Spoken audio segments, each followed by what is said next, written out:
Bonjour, tu vas bien? Moi, je m'appelle Serge Bouèche. J'écris des histoires, des contes pour les petits-enfants. Et je me suis dit, puisque je suis à la maison, je ne fais rien, et que toi aussi, tu es à la maison, tu ne fais rien, je pourrais te raconter une histoire que j'ai écrite. Alors voilà, je pourrais te lire un cauchemar comique. Bon, c'est pas le moment, un cauchemar, c'est pas bien. Ou alors peut-être un monde à l'envers. C'est un peu le cas, mais c'est pas bien non plus. Je vais te dire plutôt un Noël sans cadeau. Noël, c'est pas Noël, mais tu vas voir que c'est quelque chose de spécial. Sans cadeau, c'est pas bien, mais tu vas voir qu'en fait, c'est bien mieux que ça. Alors on y va. Un Noël sans cadeau.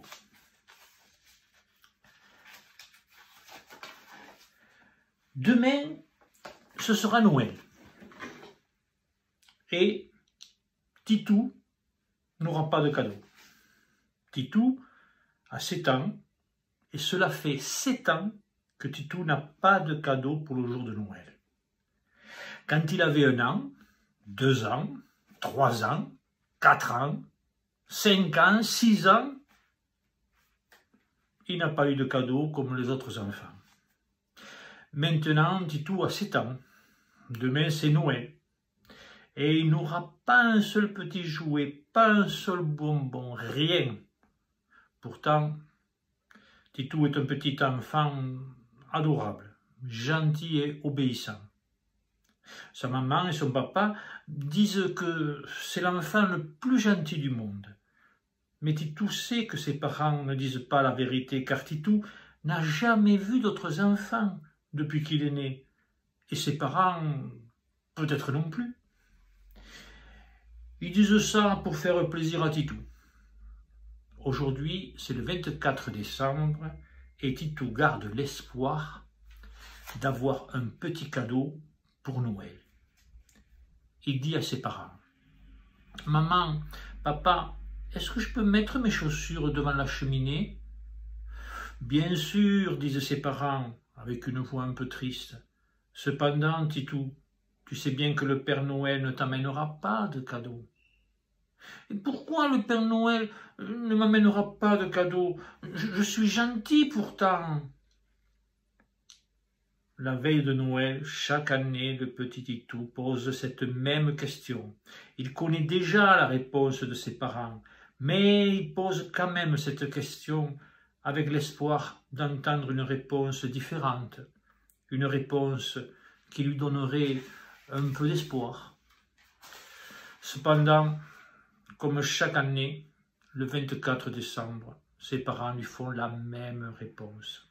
« Titou, mon petit chéri, tu es le garçon le plus gentil du monde, mais le Père Noël ne viendra pas cette nuit, non plus t'apporter des cadeaux, car tu sais bien qu'il ne connaît pas notre maison. Il ignore même qu'elle existe. Je sais, dit Titou, mais j'aimerais tellement avoir des cadeaux comme les autres enfants. »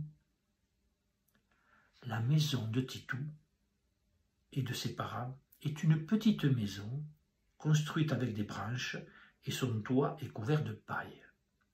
Sa seule richesse est une jolie cheminée construite avec des pierres que le papa de son papa a ramassées dans la forêt. Le sol est en terre et quand il pleut dehors, ça sent la terre mouillée à l'intérieur. Si le Père Noël ne vient pas apporter de cadeaux dans cette maison, ce n'est pas parce qu'elle est pauvre et inconfortable. Non, non, non, non, non. Si le Père Noël ne vient pas apporter de cadeaux dans cette maison, c'est parce qu'elle a été construite dans une grande forêt, au milieu d'une grande forêt, là où personne ne va jamais se promener. Le Père Noël ne sait même pas qu'elle existe. La maison de Titou est tellement isolée que le Père Noël ignore son existence. Et puisque le Père Noël ne sait pas qu'elle existe le soir de Noël, il n'apporte pas de cadeau. Titou le sait. mais il aime bien espérer malgré tout. Et c'est pour cela qu'il met toujours ses chaussures à côté de la cheminée le soir de Noël. Cet hiver-là a été particulièrement froid. La neige a commencé à tomber au milieu de l'automne. Le papa de Titou ne parvient plus à trouver des châtaignes, de noix ou d'amandes. Même les champignons à longue queue ont disparu sous l'épaisse couche de neige. Heureusement, maman a prévu de garder des fruits secs et des champignons séchés dans un coin du grenier. Mais les réserves diminuent de manière inquiétante. Seul le bois ne manque pas pour se réchauffer. Titou ne va jamais au grenier et il ignore donc le drame qui se prépare. Cependant, le soir, au coin du feu, il a remarqué que son papa rit moins souvent et que sa maman est silencieuse. Mais demain, c'est Noël et aujourd'hui, il faut faire semblant d'être content. « Maman, dit Titou, est-ce que je peux aller me promener avant qu'il fasse nuit ?»« Oui, Titou, mais ne t'éloigne pas. Je savais bien que tu allais me dire ça. » Et Titou referme la porte de la maison en riant. Dehors, c'est si beau. Jamais le paysage n'a été aussi blanc. La neige couvre tout. Le sol, les branches, les rochers, ce n'est que blancheur, silence et immobilité. Pas même un seul brin de vent. Titou marche, puis court, puis marche. Il aime le bruit que fait la neige quand elle se tasse sous ses pieds. De temps en temps, il se retourne pour regarder les traces de ses pas dans la neige. Il marche tout droit devant lui, jusqu'à ce qu'au loin, on ne voit plus que le toit de la maison avec un peu de fumée. Il va faire demi-tour quand soudain, il aperçoit là, juste devant lui, une grosse boule blanche qui se met à bouger. Il s'arrête, observe attentivement cette boule blanche qui maintenant est immobile. Il n'ose pas trop s'approcher. Il se demande même si ce n'est pas comme dans un rêve. On croit que c'est vrai, mais ce n'est pas vrai. Au bout de quelques instants, la boule blanche se met à bouger de nouveau. Non seulement la boule blanche bouge, mais elle se déplace aussi, lentement, très lentement. Alors, le petit Titou s'arme de courage et décide à son tour de presser le pas. Après tout, il a 7 ans, c'est un grand garçon, comme lui répète souvent son papa. Il s'approche de la boule blanche qu'il s'est immobilisée. Il ouvre les mains et la saisit délicatement, très délicatement. Quand il la soulève pour la serrer contre sa poitrine, des flocons de neige de toutes les tailles se détachent de la boule blanche jusqu'à ce que Titou se rende compte de la réalité. Ce qu'il vient de serrer contre sa poitrine, ce n'est pas une boule blanche de neige magique, mais tout simplement un petit lapin blanc. Ah! Qu'il est laid, ce pauvre lapin blanc.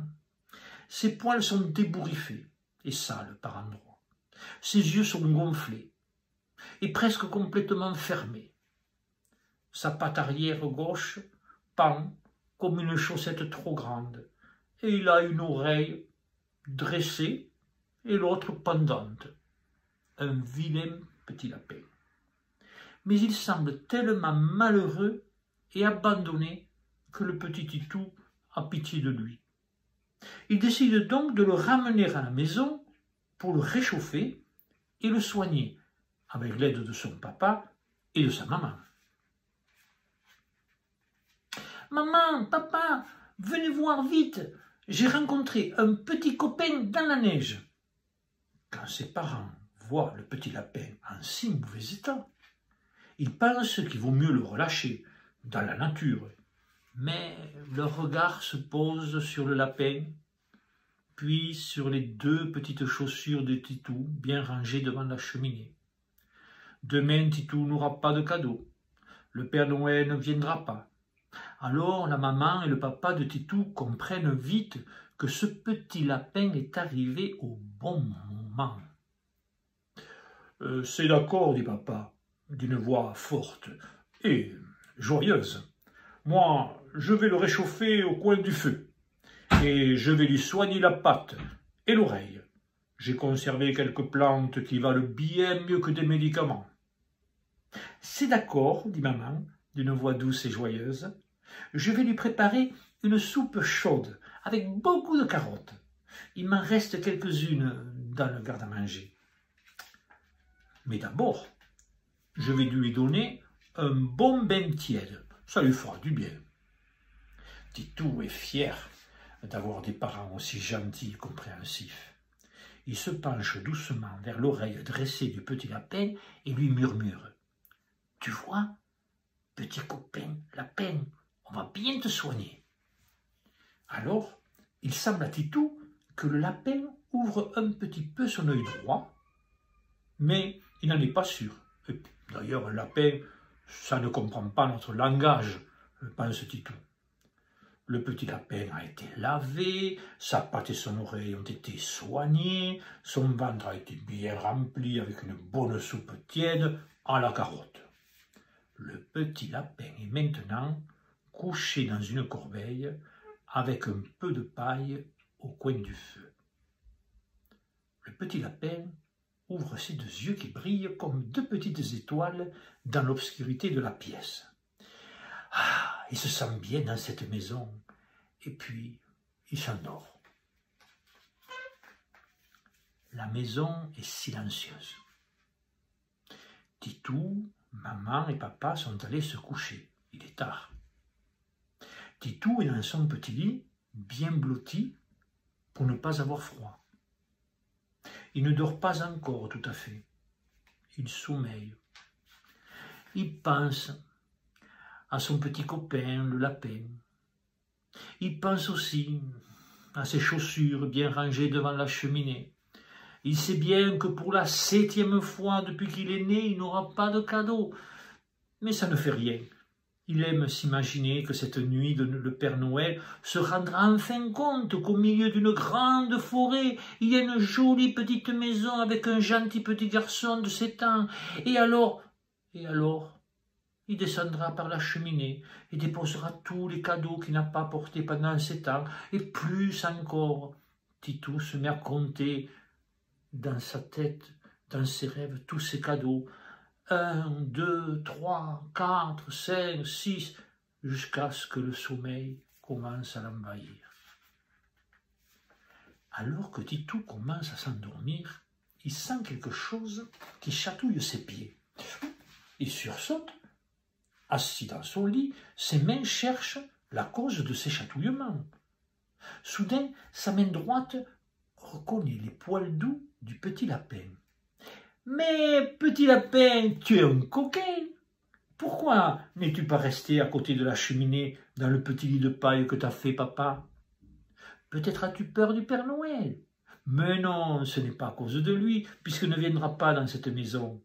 Je sais, tu ne peux pas me répondre, car les animaux ne parlent pas comme nous. » C'est alors qu'à sa grande surprise, Titou entend le lapin qui lui dit: « Titou, tu es vraiment trop gentil et mignon.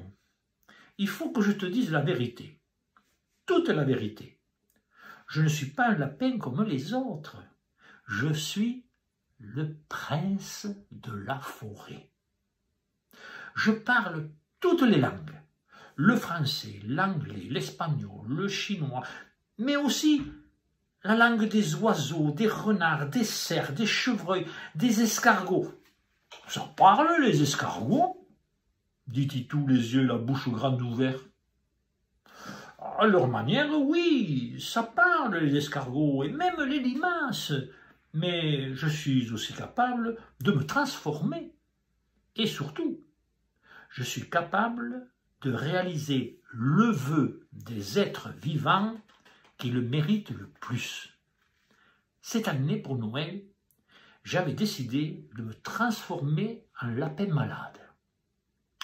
Je voulais rencontrer un être vivant, gentil, très gentil, tellement gentil qu'il mériterait de voir son vœu le plus précieux se réaliser. Je me souviens, l'an dernier, je m'étais transformé en petit oiseau tombé de son nid, alors... Mais bon, je te raconterai cette histoire un autre jour. Titou écoute avec beaucoup d'attention et d'étonnement ce petit lapin extraordinaire. Il est fier d'être son ami, mais il sait aussi qu'un jour, il repartira vers d'autres aventures. Alors, il y a un long silence. Petit lapin et petit Titou se regardent tendrement.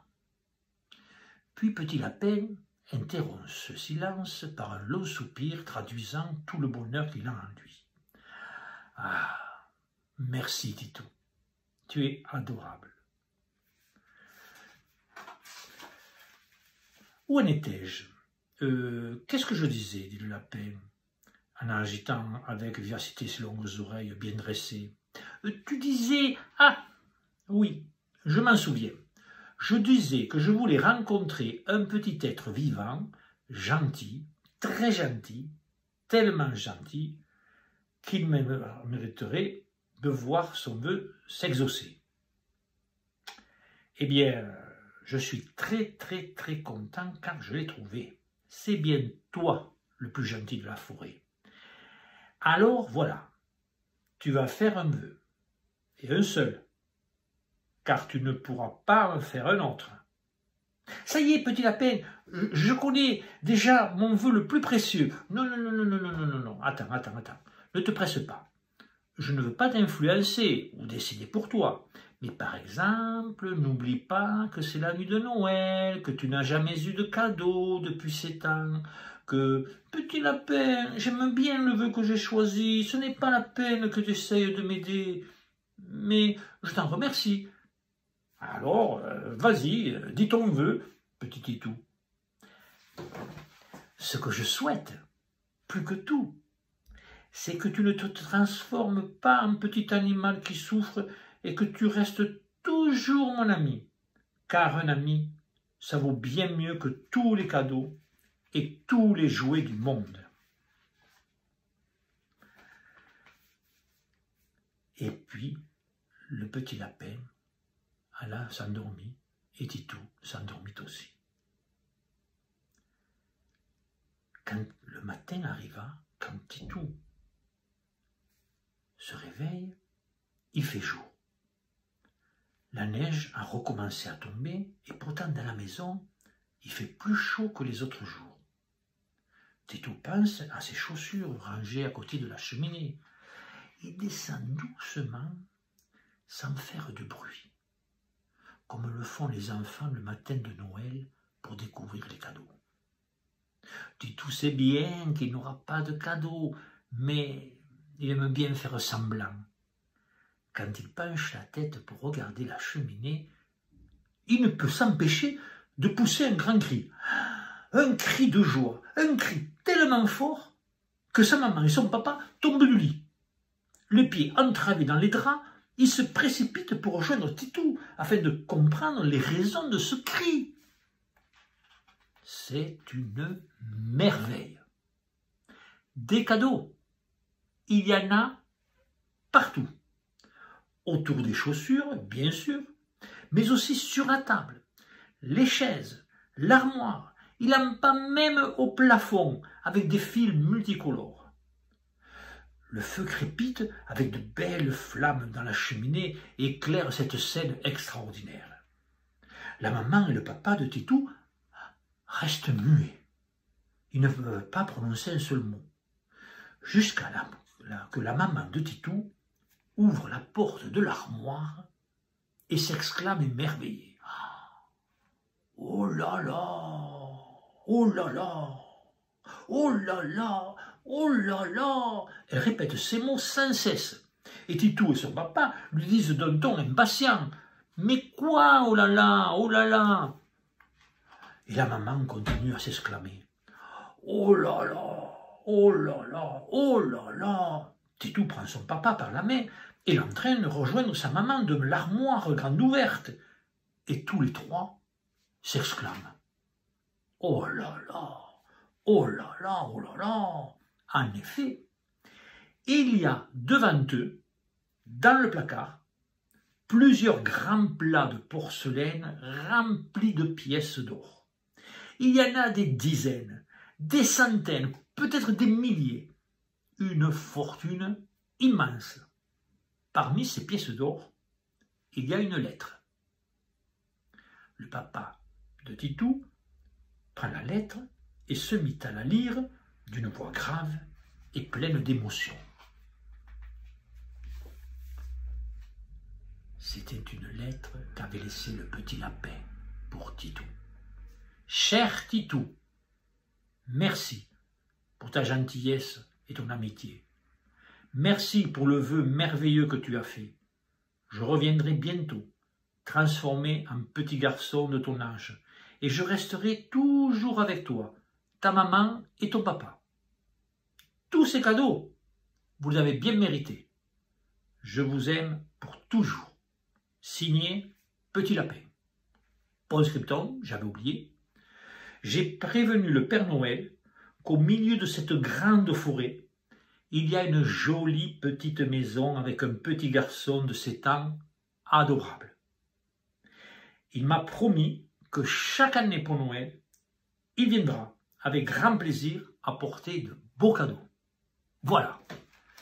J'espère que cette histoire t'a plu et je vais même te dire une chose, puisque tu as eu la gentillesse de m'écouter et je me suis appliqué pour te le lire, je vais te proposer de dessiner la maison de Titou. Alors tu vas prendre une feuille, des crayons, ce que tu veux, tu dessines la maison de Titou telle que toi tu l'imagines, d'accord? Ensuite, tu mets ton numéro de téléphone ou ton mail de tes parents en bas, ils t'aideront tes parents, et tu me l'envoies. Moi, je regarderai tout ce que j'ai reçu, j'en choisirai un, peut-être deux, je leur téléphonerai, et ce sera toi, peut-être bien, j'espère, avec qui je parlerai. Tu me poseras toutes les questions que tu veux, moi aussi je te poserai des questions, et quand le virus sera parti, qu'on sera tranquille, eh bien, je t'enverrai, ou je dirai plutôt à mon éditeur, les éditions Cédrap, qui t'envoie un petit livre comme celui-là, et je t'écrirai un petit mot dedans. Donc, j'attends ton dessin, et à bientôt.